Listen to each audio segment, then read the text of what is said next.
প্রধানমন্ত্রী শেখ হাসিনার পক্ষ থেকে আমাদের কাছে পাঠানো হয়েছিল নির্বাচনে নেওয়ার ব্যাপারে।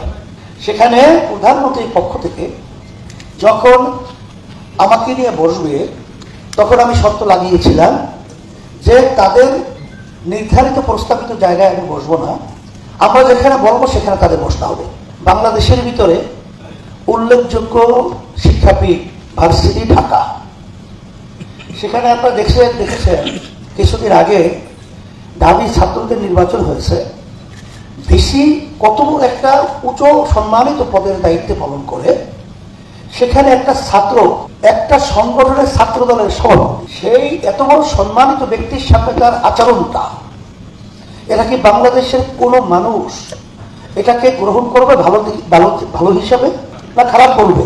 তাহলে বোঝা গেল যে ওর শিক্ষাটা আসলে এমন শিক্ষা শিক্ষিত হয়েছে যে শিক্ষার মাধ্যমে কোন জায়গায় কি আচরণ করতে হয়, ব্যবহার করতে হয়, এটা ওকে শেখানো হয় নাই।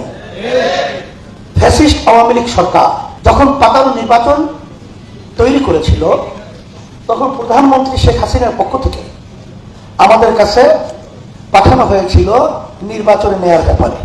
সেখানে প্রধানমন্ত্রীর পক্ষ থেকে যখন আমাকে নিয়ে বসবে তখন আমি শর্ত লাগিয়েছিলাম যে তাদের নির্ধারিত প্রস্তাবিত জায়গায় আমি বসবো না, আমরা যেখানে বলবো সেখানে তাদের বসতে হবে। আমাদের প্রস্তাব মেনে তারা বসছিল। বসার পরে আমি দেখতেছিলাম যে তার কপালে নামাজের দাগ দেখা যায়। আমি প্রশ্ন করলাম যে আপনার কপালে তো নামাজের দাগ দেখছি, তাহলে তো মনে হয় আপনি নামাজ পড়েন। তখন সে বলতেছিল, হুজুর আমি 7 বছর বয়স থেকে আমি নামাজ পড়ি। কিভাবে? কারণ হুজুর আমি যদি নামাজ না পড়তাম, আমার মা আমার জন্য ঘরে ভাত পাক করতো না। আমার মাকে আমাকে নামাজি বানাবার জন্য চেষ্টা করেছে, সেই থেকেও যে আমি নামাজ পড়ি, নামাজ ছাড়ি না। তখন আমি বলতেছিলাম, তাহলে তো আপনার সাথে কথা বলতে ভাই ভাই হিসেবে আমার সাহস বেড়েছে। কিন্তু যদি ওই ঢাবি নির্বাচনের বিশেষ সামনে যে আচরণকারী, ওদের সামনে কথা বলার কোনো পরিবেশ থাকে না।